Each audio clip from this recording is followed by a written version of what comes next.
Hello students, now we are going to study our second poem, An Elementary School Classroom in a Slum. Elementary means primary school, a classroom of primary school in a slum. Slum is dirty settlement, एक गंदी बस्ती, गंदी बस्ती के primary school का एक classroom. This poem is composed by Stephen Spender. इस poem को लिखने वाले पोइट का नाम है Stephen Spender. Now we are going to throw a glance over the poet. He was born in 1909 and died in 1995.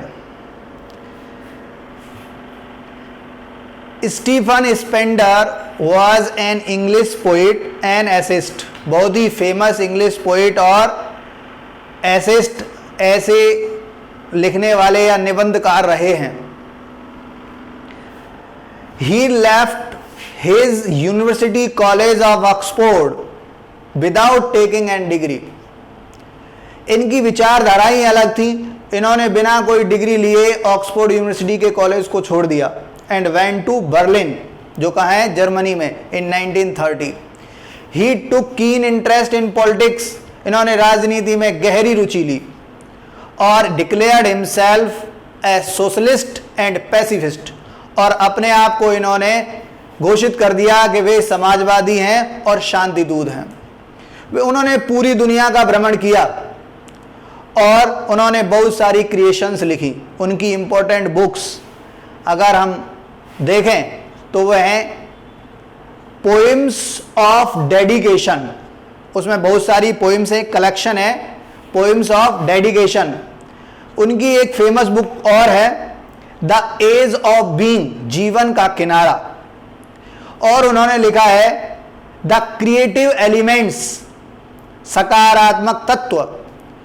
और उनकी और फेमस बुक है उनकी autobiography the world with in world, पूरे संसार के लोग. एक वर्ल्ड का मतलब है पीपल, दूसरे वर्ल्ड का मतलब है the physical world, the earth. तो यहां पर भी उन्होंने पन का यूज किया है.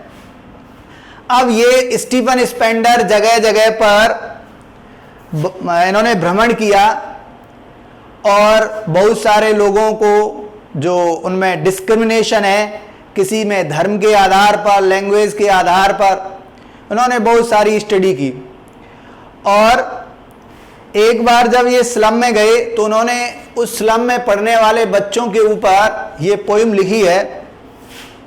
तो theme of the poem is, जो इस पोएम की जो थीम है, विषय वस्तु है, वो है सोशल इनजस्टिस, सामाजिक अन्याय, एंड क्लास इनइक्वलिटी, वर्ग विभिन्नता. Theme of the poem, which poem, an elementary school classroom in a slum.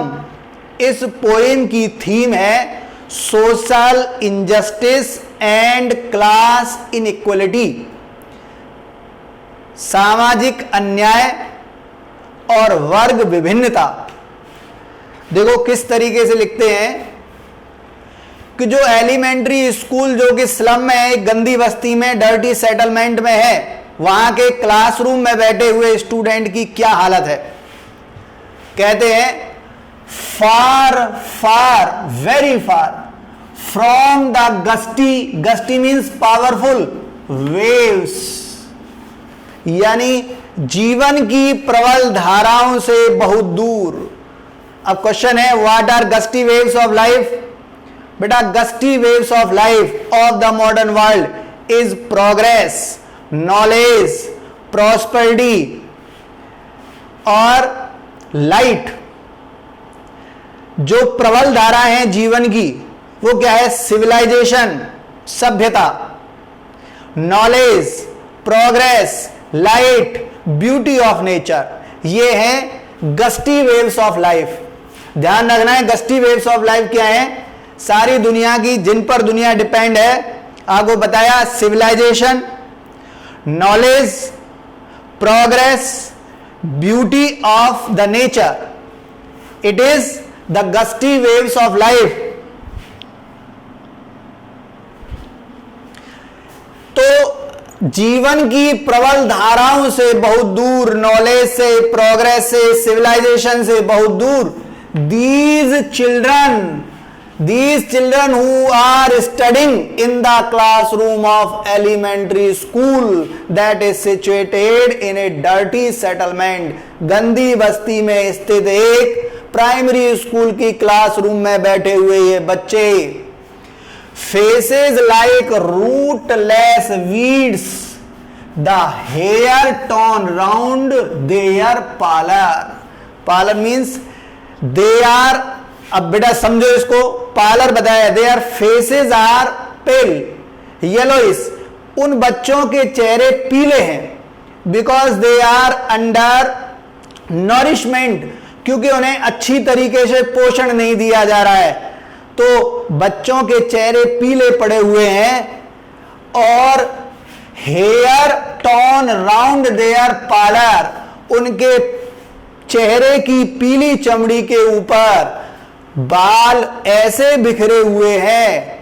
उनके बाल ऐसे बिखरे हुए हैं, लाइक रूटलेस वीड्स, जैसे जड़ विहीन, वीड्स मीन्स खरपतवार, वीड्स होते हैं unwanted plant which are grown in the field and root out by the farmer from the field, जो खेत में अवांछनीय पौधे, छोटे छोटे पौधे, घास जो उग जाती है, उसे किसान निकाल कर बाहर फेंक देता है, उसी प्रकार से रूटलेस वीड की तरह इन बच्चों के पीले चेहरे के ऊपर इनके बाल बिखरे हुए हैं। बेटा बहुत ही अच्छी लाइन है और इसका गहरा अर्थ है, These children are very far from civilization. They don't know how to care themselves. बच्चे सभ्यता से बहुत दूर हैं, अपना रख रखाव करना नहीं चाहते, ये नहीं समझते कि बालों का क्या इंपॉर्टेंस है, तो इनके चेहरे पर बाल ऐसे बिखरे हुए हैं जैसे रूटलेस वीड्स, जैसे जड़ विहीन खरपतवार। They are useless for them, जैसे वीड्स किसान के लिए यूजलेस होती है, वो उसे उखाड़ कर बाहर फेंक देता है। देखो बच्चों की तुलना किससे की गई है? वीड से। लाइक का यूज किया गया है, सिमली का एग्जाम्पल है। These children are compared to weeds because they have been thrown. Children are thrown to live in dirty settlement. They are out of civilization, progress and knowledge, beauty of nature. ये बच्चे संसार की खूबसूरती से क्यों गंदी बस्ती में रह रहे। अब गंदी बस्ती जहां पर कचरा है, पानी बाहर वैसे ही गंदी नाली का पानी आ रहा है, ऐसी बस्ती में, ऐसी गंदी जगह पर ये बच्चे रहने वाले हैं। तो ये जो है बच्चे खरपतवार की तरह सभ्यता वाले लोगों के बीच से निकाल कर बाहर फेंक दिए गए हैं। Therefore the poet compares these children to weeds.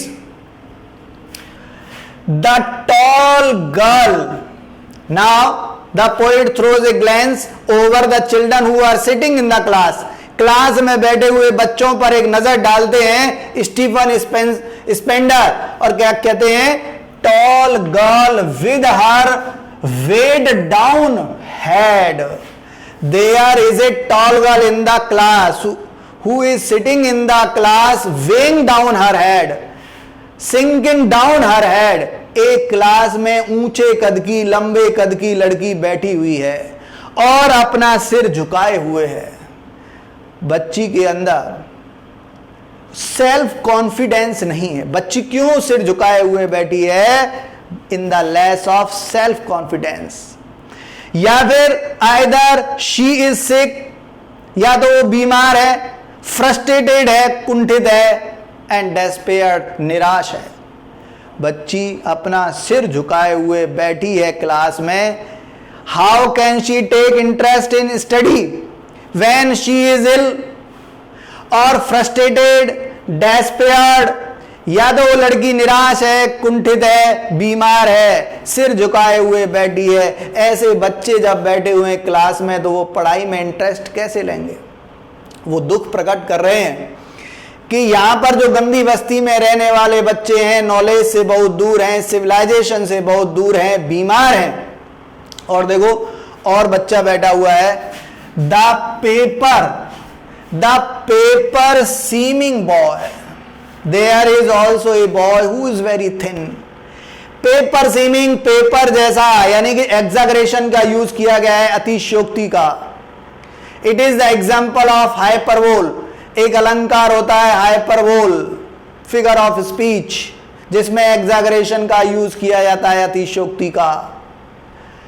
तो यहां पर पोएट एग्जैगरेशन का यूज करते हुए एक्सप्लेन करते हैं कि there is a boy sitting in the class who is very thin. Class में एक लड़का बैठा हुआ है जो बहुत ही दुबला पतला है, with rats eyes, his eyes are like rat, rat is known for hunger, चूहा भूख के लिए जाना जाता है। The boy is very thin and he is hungry, it is example of metaphor. बच्चे की तुलना किससे कर दी गई है? रैट से। अब मेटाफर क्यों है? क्योंकि यहां पर like as so word use नहीं किए गए हैं और बच्चे की तुलना कर दी है रैट से। When two dissimilar things are compare to each other only having one two similarities, चूहे में और बच्चों में बड़ा अंतर है। अब ये बच्चे की तुलना चूहे से कर दी गई है, क्यों? क्योंकि बच्चा, दोनों में सिमिलरिटी क्या है? हमेशा चूहा भूखा रहता है, ऐसे बच्चा इस समय भूखा बैठा हुआ है और बहुत ही दुबला पतला है। अब देखो और बताया गया है, द स्टंटेड, या तो इसी लड़के को और आगे बताया गया है या कोई दूसरा लड़का बैठा हुआ है। Stunted, very dwarf, under development, बच्चे का पूरा विकास नहीं हुआ है, छोटा सा रह गया है, बच्चा बौना रह गया है। एक बच्चा और बैठा हुआ है जो स्टंटेड है, ड्वार्फ है, जो अंडर डेवलपमेंट है, उसका विकास अच्छी तरीके से नहीं हुआ है। Unlucky air of twisted bones, unlucky heir of twisted bones, his bones have been twisted, उसकी हड्डियां मुड़ी हुई हैं। heir means inherited, he has inherited the disease of twisted bone from his father, क्योंकि उसने ये ट्विस्टेड बोन, मुड़ी हुई हड्डियों की बीमारी अपने पिता से विरासत में ली है। इन बच्चों को विरासत में कोई प्रॉपर्टी नहीं मिली है, बीमारी मिल गई है। तो there is a dwarf boy under development is also sitting, he is unlucky because he has inherited the disease of twisted bone. एक लड़का और बैठा हुआ है जो बौना सा है और वो दुर्भाग्यशाली है क्योंकि उसने विरासत में अपने पिता से मुड़ी हुई हड्डियों की बीमारी को प्राप्त किया है। Reciting a father's gnarled disease his lesson from his desk, the boy is sitting at his desk, बच्चा अपनी डेस्क पर बैठा हुआ है।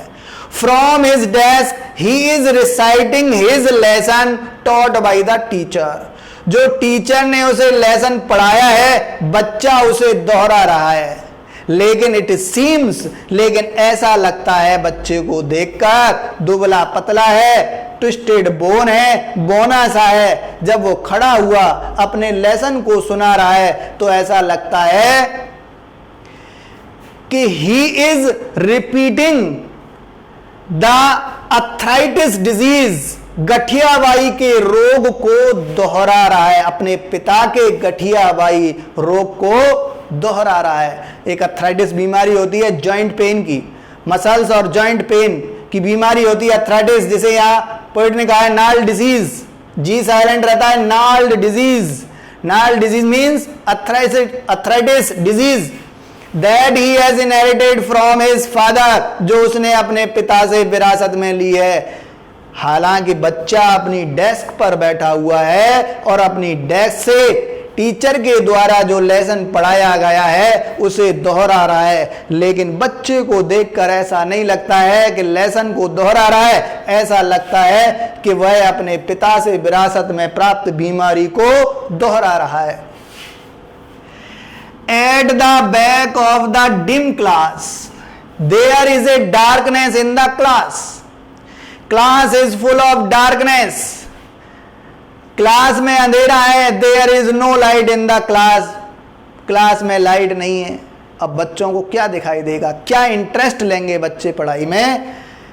तो उस डिम क्लास की बैक साइड में पीछे की तरफ one unnoted sweet and young there is a boy also sitting in the class. He is very young, बहुत छोटा है, वेरी स्वीट, बड़ा प्यारा सा बच्चा है।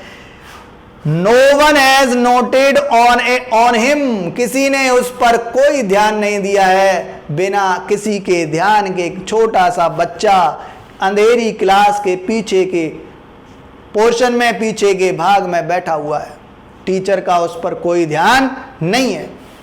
अब यहां बताया गया है कि बच्चों पर टीचर का भी ध्यान नहीं है और बच्चों का पढ़ाई में कोई इंटरेस्ट नहीं है। How will they get progress of the modern world? आधुनिक संसार में जो प्रगति हो रही है, जो सिविलाइजेशन है, उसे बच्चे कैसे प्राप्त करेंगे? हिज आईज, जो छोटा सा बच्चा बैठा है, his eyes live in a dream.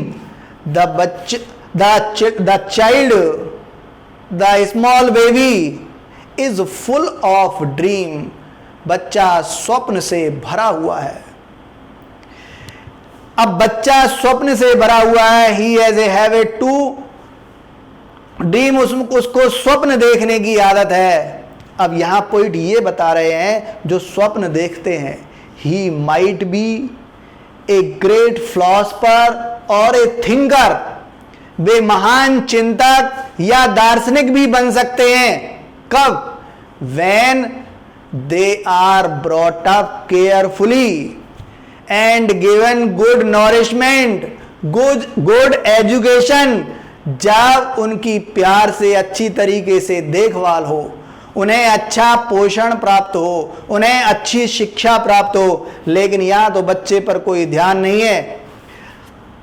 Of squirrels game, अब because the baby is very small, बच्चा बहुत छोटा है। He dreams only of the game that a squirrel plays in the tree room, hollow part of the room. जब पेड़ सूख जाते हैं तो उनके तने में एक खोखल हो जाती है, एक हॉलो पार्ट हो जाता है, जिसमें स्क्वेरल जैसे स्मॉल एनिमल्स रहते हैं और कभी बाहर जाते हैं उससे, कभी अंदर आते हैं। गिलहरी दौड़ती है, बच्चा उन्हें ध्यान से देखता है और एंजॉयमेंट करता है। अब बच्चा क्लास में बैठा हुआ है लेकिन स्वप्न देख रहा है गिलहरी का, because he is not taking interest in the activities of the classroom. बच्चे का जो क्लासरूम में जो भी एक्टिविटीज हो रही हैं उसमें कोई ध्यान नहीं है। Other than this the child is totally cut off the activities of the classroom. बच्चा जो क्लासरूम में जो भी एक्टिविटीज हो रही हैं उससे टोटली कट ऑफ है। बच्चे का पढ़ाई में कोई ध्यान नहीं है। कवि कहना चाह रहे हैं, अगर इन बच्चों का अच्छी तरीके से पालन पोषण हो, इन्हें अच्छा नॉरिशमेंट दिया जाए और इन पर अच्छी तरीके से ध्यान दिया जाए, तो इन्हीं बच्चों में से कोई ग्रेट थिंकर बन सकता है, कोई ग्रेट पोइट बन सकता है, कोई ग्रेट फिलॉसफर बन सकता है।